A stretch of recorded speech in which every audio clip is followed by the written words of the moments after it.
Salut tout le monde! Ben, ça fait super longtemps que je vous ai fait une vidéo trading. Je pense que la dernière vidéo que j'avais publiée, c'était autour du 25 juillet. On s'est laissé là-dessus pour l'été.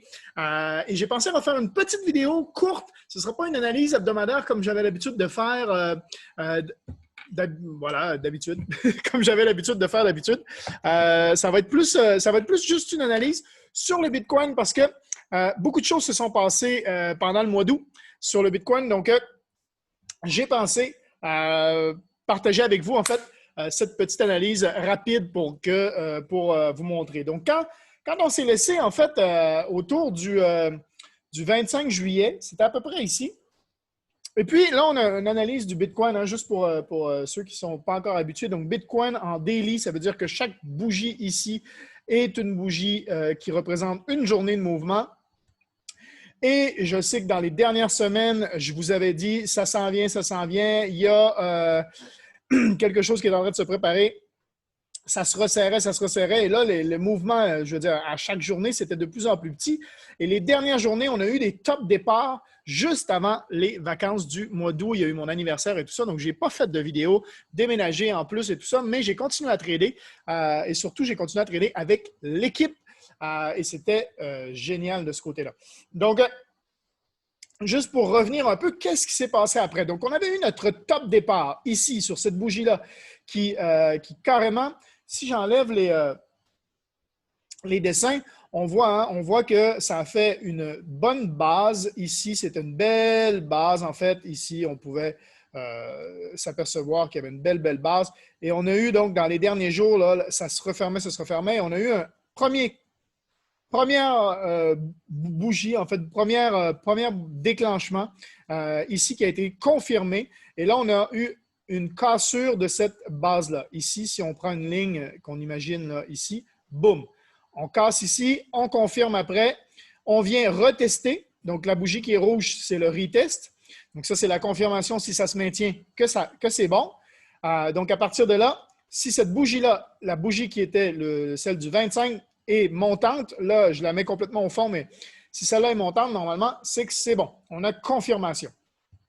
La prochaine halte va être la halte ici aux alentours des 10 400. Donc, à peu près. Donc là, on a fait ça. Et qu'est-ce qui s'est passé? Boum!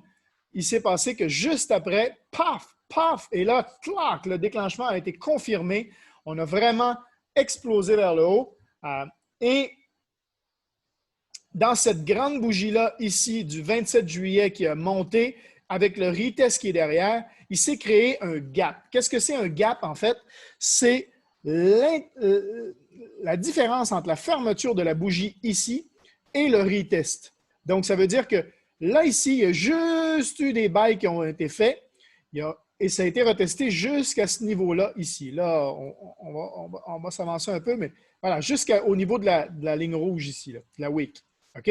Donc là, entre ça ici et ça ici, ça fait un beau petit gap qui s'est créé. Si je mets mes dessins, on va voir, voilà. Donc ici, on a eu la cassure, retest, boum, on confirme. Ça, c'était l'autre ici que j'avais mis, en fait, ma base qui était là. Boum, cassé également. Et là, avec retest, et on a le gap qui est représenté ici par mon carré orange. Donc, on avance dans le temps. Qu'est-ce qui s'est passé ensuite? Il s'est passé que là, hop, on retest jusqu'ici, qui est en fait le retest, si on s'en vient, de cette limite-là ici. Si on aurait placé une ligne là, au top de cette bougie-là, de cette candle-là ici du 1er juin, on est venu la retester ici. Donc, il y a eu un gap qui s'est fait. Tout ce qui monte vite redescend vite. Donc, il faut combler ce gap-là. Si on veut avoir une montée qui est saine, en fait. J'explique bien, si on veut avoir une montée qui est saine. Mais qu'est-ce qui se passe? Pour l'instant, on ne l'a pas. Donc, on monte très rapidement et whoop, poum, on vient retester encore, mais on ne descend pas plus bas. On vient retester la même zone. Donc, on reste sur ce truc-là. Et moi, ce que j'avais dessiné, en fait, là, on voit ma ligne rose, vous allez la voir quand je vais avancer, mais là, après ça, on a eu ma prochaine limite qui était la ligne verte que j'avais mis là Je l'avais dessiné même avant avec vous. J'avais dit, on vise cette ligne-là qui est autour des 11 600. Donc là, qu'est-ce qui s'est passé? Eh bien, on est venu. Voilà, on est venu directement dessus. Boum, cassé, hop. On est resté dessus plusieurs journées.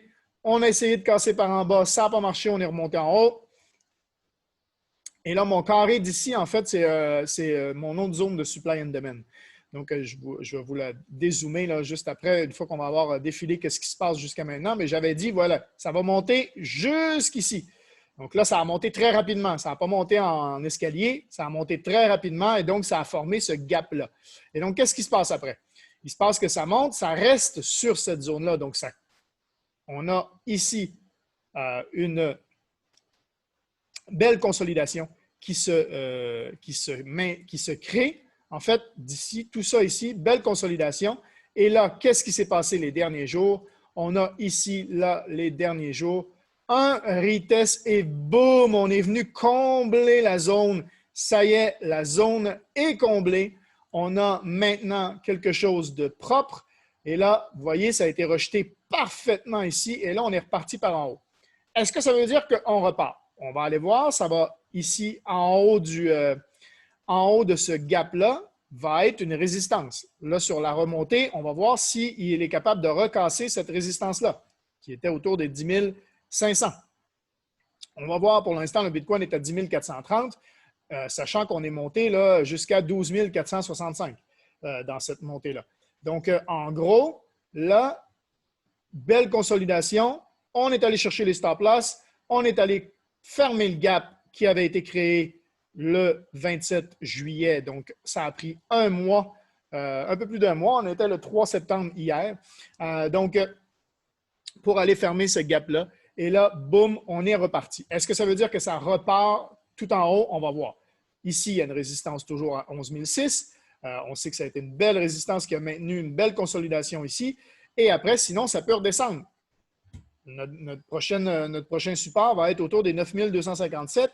C'est le support sur lequel, ici, on a buté plusieurs fois support résistance. Cette ligne jaune qui est là est très, très importante. Donc, si celle-là, elle est testée, après, il faut que ça maintienne. Après, c'est celle-là ici, la horizontale, et après, on redescend à 6008. Ça, c'est une possibilité. Maintenant, pour l'instant, tout montre que là, on a eu nos cassures, la vague est démarrée, on a la consolidation, la première consolidation, on est venu remplir le gap parce que c'était monté beaucoup trop vite, et là, on va voir si ça remonte et si ça revient se stabiliser ici. Moi, en fait, je vous avais parlé d'une montée qui pouvait arriver d'abord au 11 006 et après, du 11 006, aller jusqu'en haut de ma zone de supply and demand ici à 13 008, à peu près 14 000, avant de revenir tester les 11 006 et après pouvoir vraiment décoller. C'est ce que je vous avais expliqué. Donc, pour aller chercher les 16 266 en haut. Donc, ça, c'est ce qui peut se passer. Donc là, ici, ben, ça s'est joué. On va arranger ça maintenant. Hop. Donc là, possibilité ici. Si bien entendu, on n'a pas,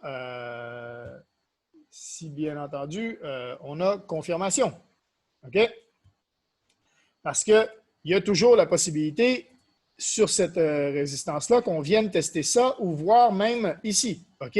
Donc, il y a possibilité là, en haut de cette zone ici du gap, que ça reparte vers le bas, ou si ça casse, bien là, on vient en haut au 11 006 et ensuite, boum, si on casse, consolidation, et là, on peut remonter jusqu'aux 16 000 ou en tout cas jusqu'ici d'abord, les 13-14 000 avant de revenir. Donc là, ici, hop, je vais arranger ça pour vous. Hop.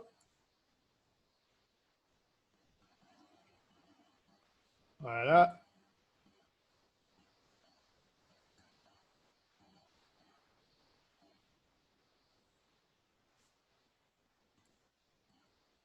Voilà. Bon, donc j'espère que là, je l'ai défait un peu, mais c'est pas grave. Je vais le refaire en dehors de la vidéo. Mais voilà, donc c'est ce que je voulais vous parler pour le Bitcoin. Donc, pas d'énervement à avoir. C'est un retest qui est parfait. On a un gap comblé, donc c'est un retest long retest qu'on appelle. On a des retests qui sont courts, donc ici, vous voyez là, boum, court retest. Ici, on a eu aussi court retest, cassure, court retest. Et là, boum, cassure et retest plus loin. Donc, on a un long retest. Il n'y a pas de quoi s'énerver. Il n'y a pas de quoi être vendeur. Ça ne veut pas dire que la montée est terminée déjà. Il n'y a rien à voir là-dessus. Donc, restez positif. Pour l'instant, soyez prudent. Regardez comment ça va agir dans les prochains jours. Est-ce qu'on bug ici et on redescend? Est-ce qu'on continue à monter et qu'on fait le scénario qui devrait se dessiner, en fait, pour la prochaine vague du Bitcoin? Donc, voilà, on va regarder donc dans les prochains jours comment ça va se passer. Mais en tout cas, je voulais faire cette petite vidéo, 10-12 minutes, voilà, juste pour revoir avec vous un peu qu'est-ce qui s'est passé dans les derniers jours et qu'est-ce qu'on peut s'attendre à voir. Mais en tout cas, pas d'énervement pour l'instant.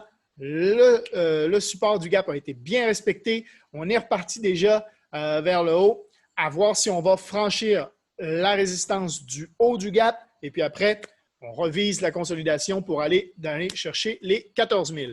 Ce serait le scénario parfait que plusieurs attendent. Mathieu Tremblay ici de l'équipe Réussir Ensemble. J'espère que vous avez eu de la valeur dans cette vidéo. Écrivez-moi en dessous. Quelle est votre position en ce moment sur le Bitcoin? Ça m'intéresse de savoir. Je suis curieux. Est-ce que vous êtes vendeur? Est-ce que vous êtes hold? Est-ce que vous êtes déjà placé en stablecoin? Est-ce que vous êtes, par exemple, sur USDT ou quelque chose comme ça? Dites-moi ça en commentaire. Ça m'intéresse de savoir et de discuter avec vous. Sur ce, la prochaine vidéo sera sûrement une vidéo plus axée sur l'analyse hebdomadaire comme je faisais à l'époque, donc avec les paires de Forex également, les paires de monnaie Forex. Donc, la monnaie fiat.